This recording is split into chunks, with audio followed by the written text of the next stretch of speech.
Chapter 13. Deep Magic from the Dawn of Time. Now we must go back to Edmund. When he had been made to walk far further than he had ever known that anybody could walk, the witch at last halted in a dark valley all overshadowed with fir trees and yew trees. Edmund simply sank down and lay on his face, doing nothing at all and not even caring what was going to happen next, provided they would let him lie still. He was too tired even to notice how hungry and thirsty he was. The witch and the dwarf were talking close beside him in low tones. "No," said the dwarf, "it is no use now, O queen. They must have reached the stone table by now." "Perhaps the wolf will smell us out and bring us news," said the witch. "It cannot be good news if he does." "4 thrones and caravels," said the witch. "How if only 3 were filled? That would not fulfill the prophecy." "What difference would that make now that he is here?" said the dwarf. He did not dare even now to mention the name of Aslan to his mistress. "He may not stay long, and then we will fall upon the 3 at care." "Yet it might be better," said the dwarf, "to keep this one," here he kicked Edmund, "for bargaining with." "Yes, and have him rescued," said the witch scornfully. "Then," said the dwarf, "we had better do what we have to do at once." "I would like to have done it on the stone table itself," said the witch. "That is the proper place. That is where it has always been done before." "It will be a long time now before the stone table can again be put to its proper use," said the dwarf. "True," said the witch, and then, "Well, I will begin." At that moment, with a rush and a snarl, a wolf rushed up to them. "I have seen them. They are all at the stone table with him. They have killed my captain, Fenris Ulf. I was hidden in the thickets and saw it all. One of the sons of Adam killed him. Fly, fly." "No," said the witch. "There need be no flying. Go quickly, summon all our people to meet me here as speedily as they can. Call out the giants and the werewolves and the spirits of those trees who are on our side. Call the ghouls and the bogles and the ogres and the minotaurs. Call the cruels, the hags, the spectres, and the people of the toadstools. We will fight." "What? Have I not still my wand? Will not their ranks turn into stone even as they come on? Be off quickly. I have a little thing to finish here while you are away." The great brute bowed its head, turned, and galloped away. "Now," said she, "we have no table. Let me see. We had better put it against the trunk of a tree." Edmund found himself being roughly forced to his feet. Then the dwarf set him with his back against a tree and bound him fast. He saw the witch take off her outer mantle. Her arms were bare beneath it and terribly white. Because they were so very white, he could not see much else. It was so dark in this valley under the dark trees. "Prepare the victim," said the witch, and the dwarf undid Edmund's collar and folded back his shirt at the neck. Then he took Edmund's hair and pulled his head back so that he had to raise his chin. After that, Edmund heard a strange noise. Whizz, whizz, whizz. For a moment he couldn't think of what it was. Then he realized it was the sound of a knife being sharpened.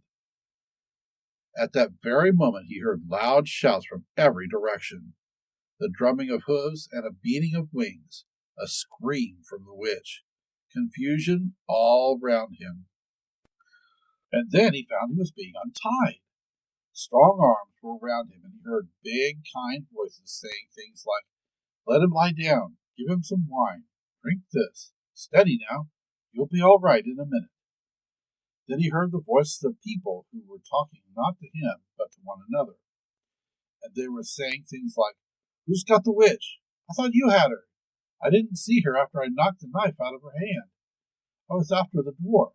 You mean to say she's escaped? A chap can't mind everything at once. What's that? Oh, sorry, it's an old stump.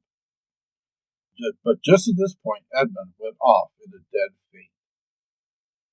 Presently, the centaurs and unicorns and deer and birds, they were, of course, the rescue party which Aslan had sent in the last chapter, all set off to go back to the stone table, carrying Edmund with them.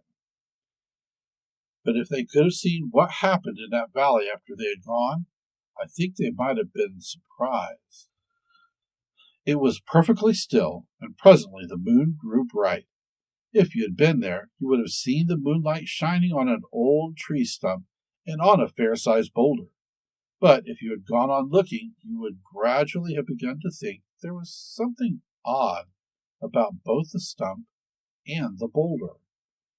And next you would have thought that the stump did look really remarkably like a little fat man crouching on the ground.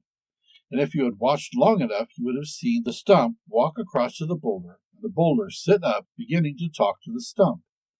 For in reality, the stump and the boulder were simply the witch and the dwarf, for it was part of her magic that she could make things look like what they weren't.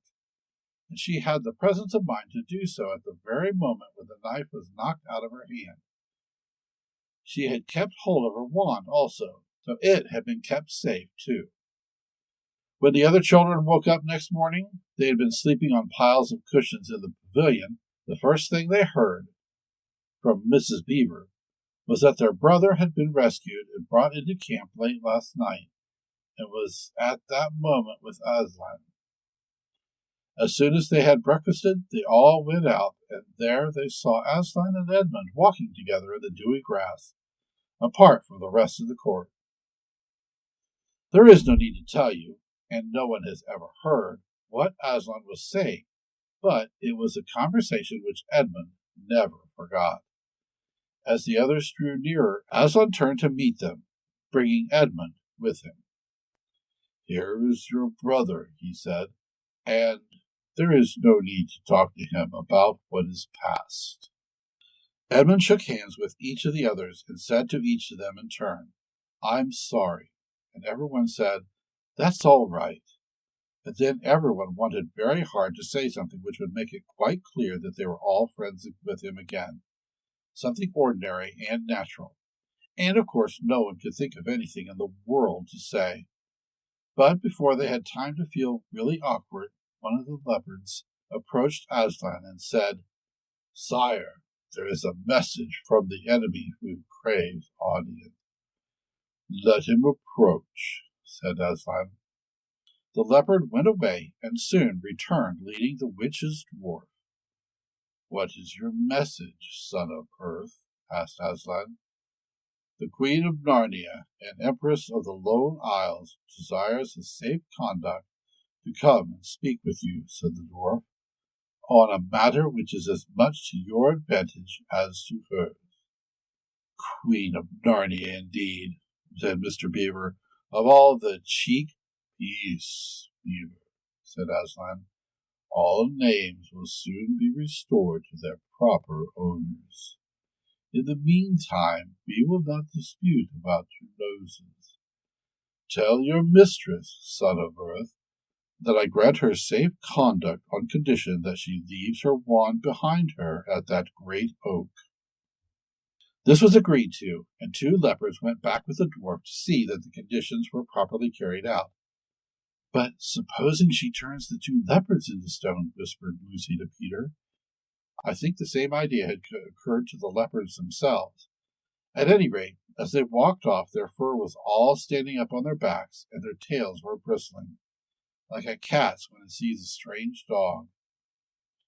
"It'll be all right," whispered Peter in reply.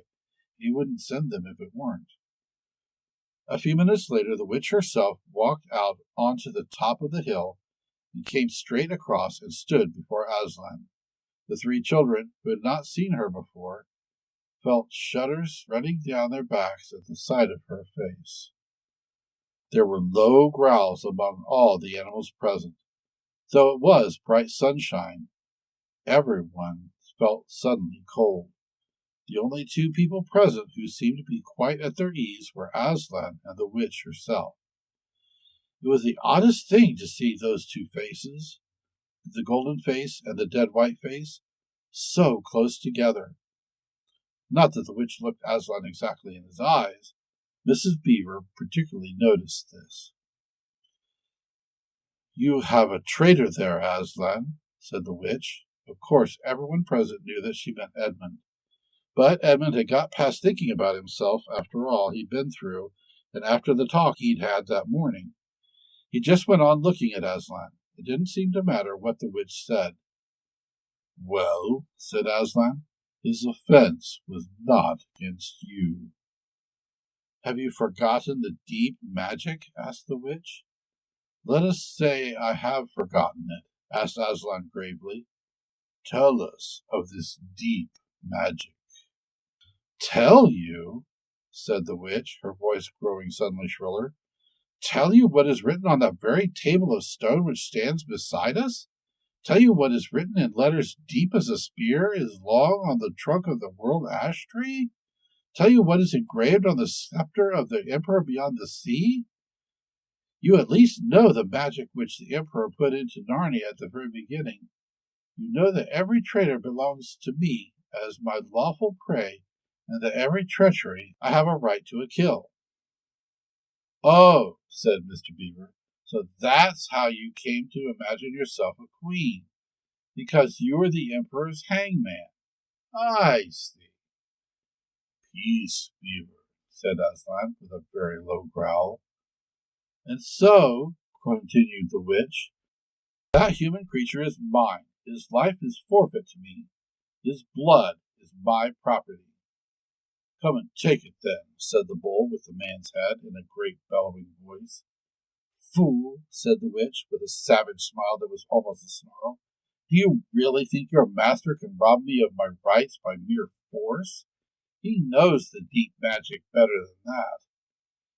He knows that unless I have blood, as the law says, all Narnia will be overturned and perish in fire and water." "It is very true," said Aslan. "I do not deny it." "Oh, Aslan," whispered Susan into the lion's ear, "can't you won't, will you? Can't we do something about the deep magic? Isn't there something you can work against it?"